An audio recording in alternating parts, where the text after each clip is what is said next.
100 episodes of Reuters Keeping Score with Rick Horrow, the sports professor. Here's a little bit of our best. Let's get started. Rob Manfred, MLB commissioner. I'll be honest with you, I didn't think I was going to be commissioner of baseball when I went to work for MLB in 1998, and probably didn't even think that 10 years later. It was really not my goal. When I went to work for baseball, I was focused on improving what had been a really sorry state of labor relations, and that was really my goal. I think at one point in history, it was common for leagues to take outsiders, outside lawyers, whatever. I see the current generation of commissioners a little bit different. Adam, myself, Roger, all came up through the ranks. Gary Player, golf legend.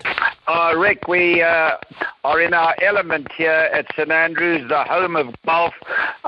For people that have never seen this place, it's so extraordinary. The atmosphere of this wonderful little town, this world-class international university, a golf course that has stood the test of time, and all the great champions of the world have participated on it. The R&A, and here playing the oldest of all the major championships. What an experience and what an atmosphere, and we're all waiting for the bell to bong.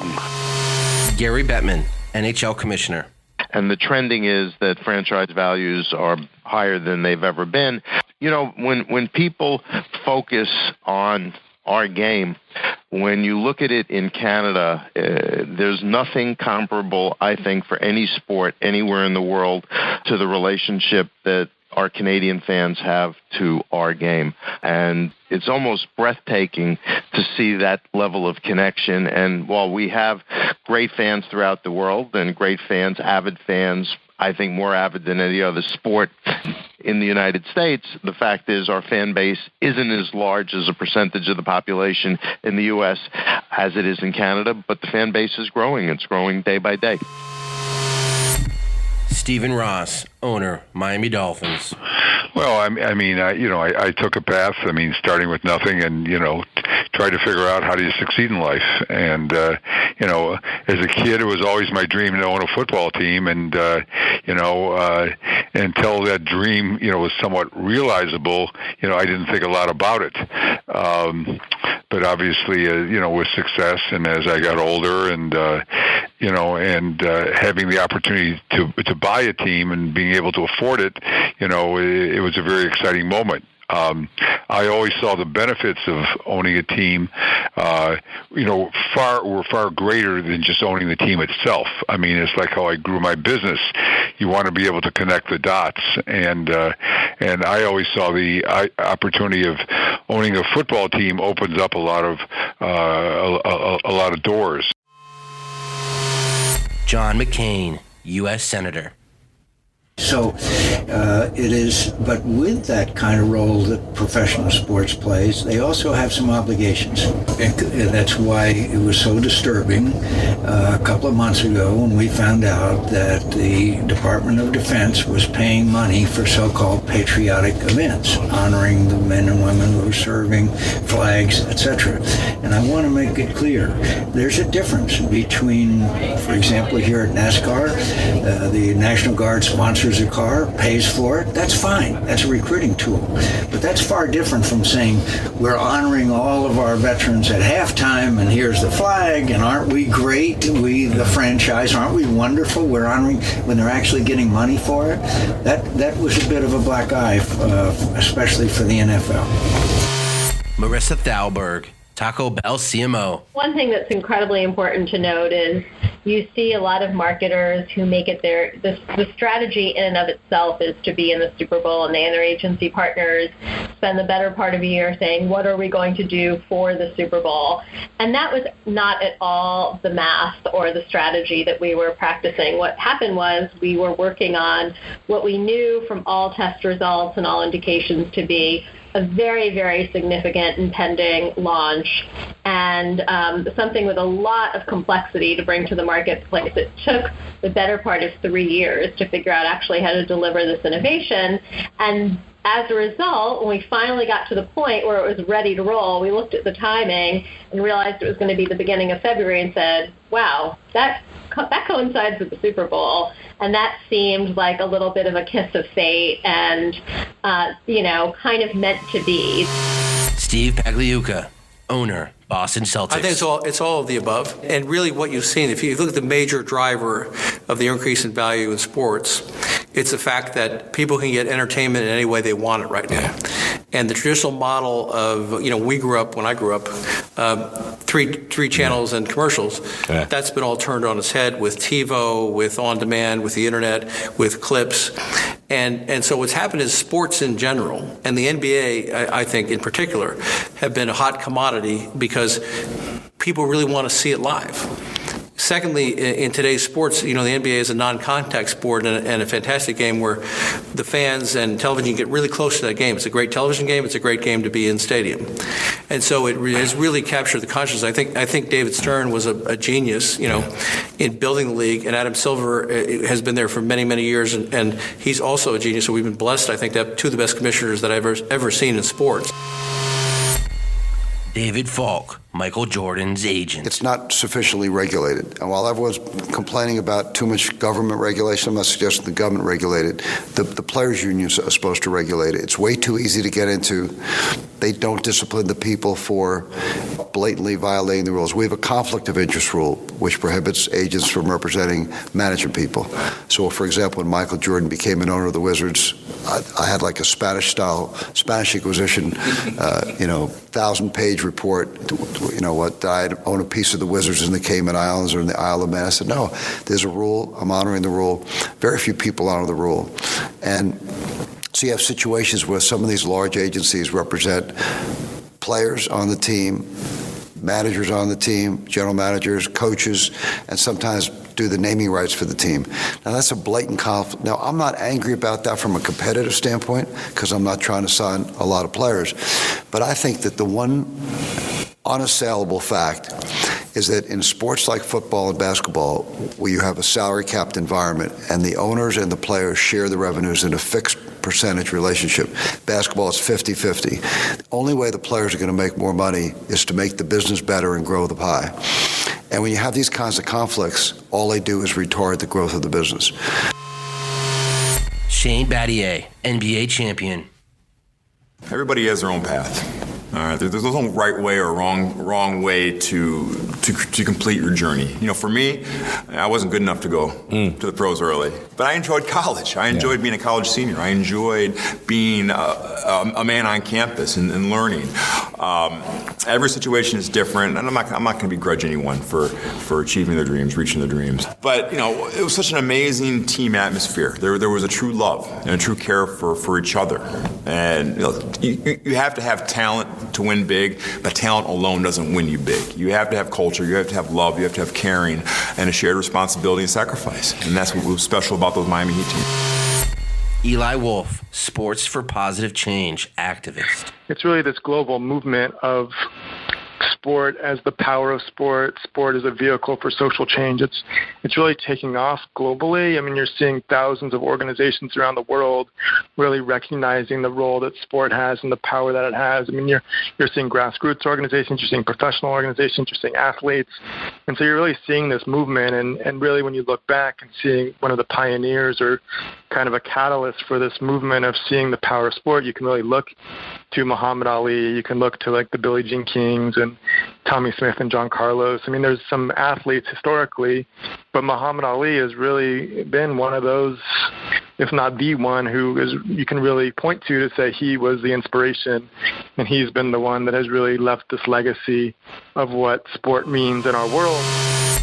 Patrick McEnroe, tennis legend. Tennis is by far the most equal when it comes to professional sports in paying men and women. At the same time, there are tournaments that are just on the ATP tour, which is a men's tour, are more better sponsored and have better attendance overall than women's only tournaments on the WTA tour. So there's always that balance of finding that right mark. But I think tennis has it. It's not perfect, but it's as close to being as equal and as equitable as any other professional sport out there. There's no doubt about that. Scott Blackmun, CEO of the United States Olympic Committee. We have limited resources, as I said earlier. We can't support everybody. What we try to do is make sure that the dollars that we do invest really have an impact on our ability to win medals at the Olympic and the Paralympic Games. So when we look at a sport like basketball, there's not a lot that we can do to make our men's basketball team better. It's a fantastic team. They're well coached. They're well trained. There are other sports where we've got an opportunity to win a medal. So you look at a sport like swimming or rowing or gymnastics where they don't have that same level of infrastructure and training that a men's basketball might. So the way we look at it is where can our dollars have the greatest impact?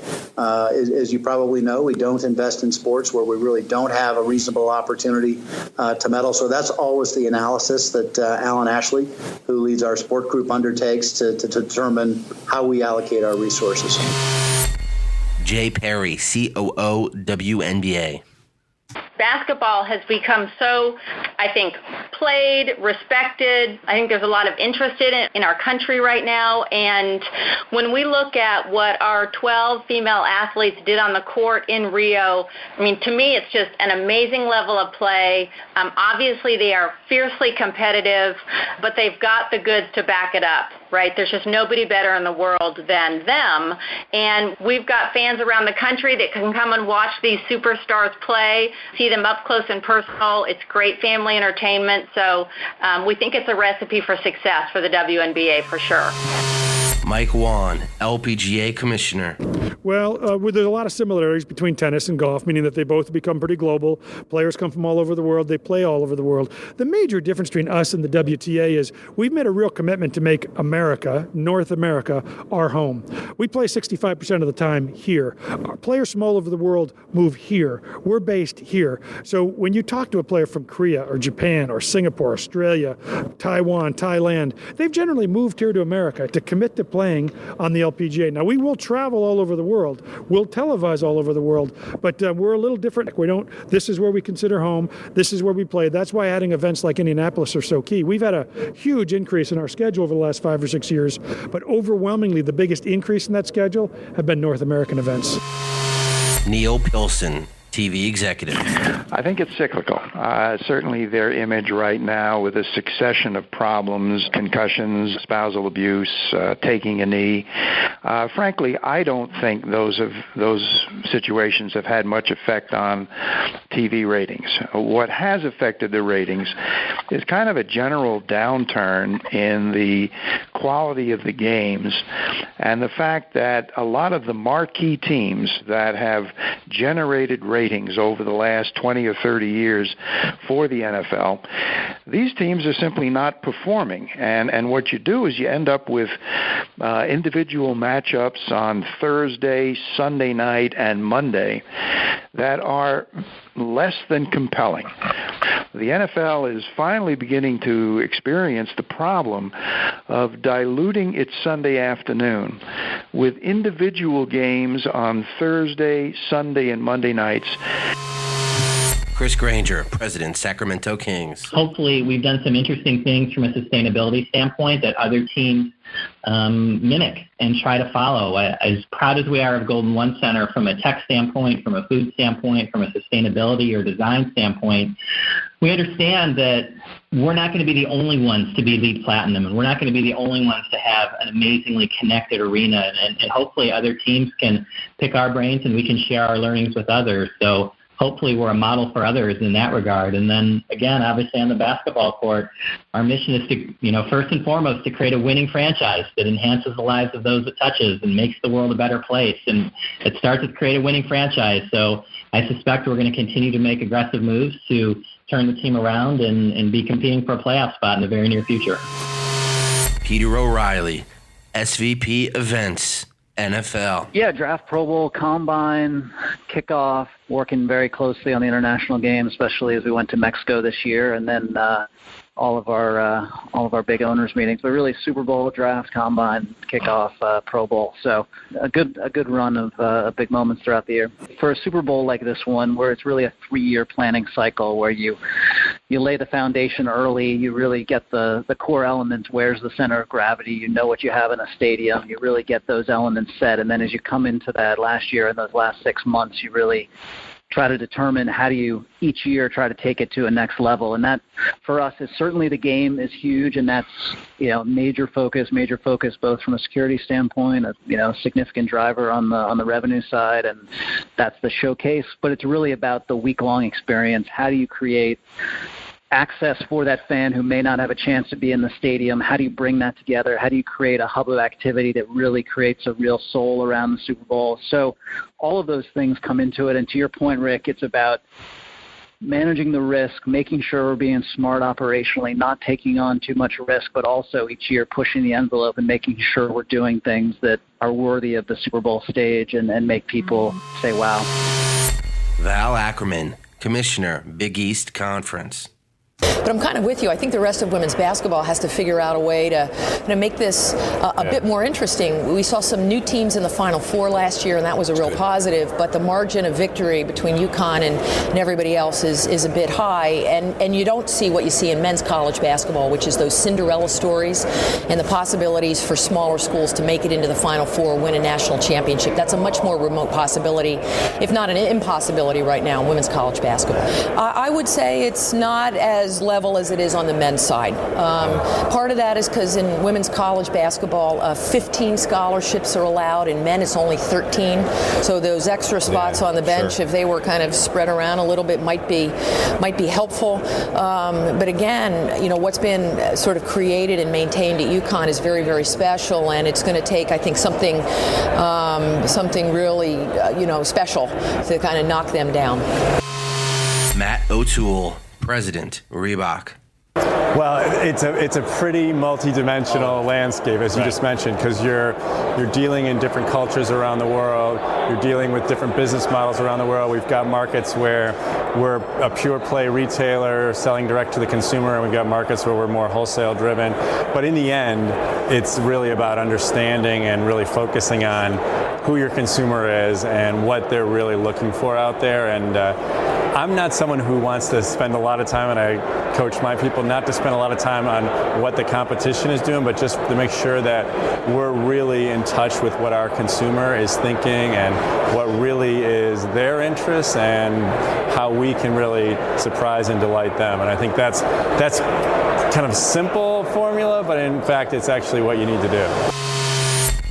Cris Collinsworth, sports broadcaster. I was completely blown away by the fact that now at the Combine, there are all these 25 to 35-year-old young people that have never played football, that have never worn a helmet, many of whom are women, that are now having real decision-making influence over game plans, over rosters, over salary cap, and it's all about data, it's all about analytics, it's all about these young kids that are coming out of places like MIT and Harvard and Princeton that are not afraid of the numbers.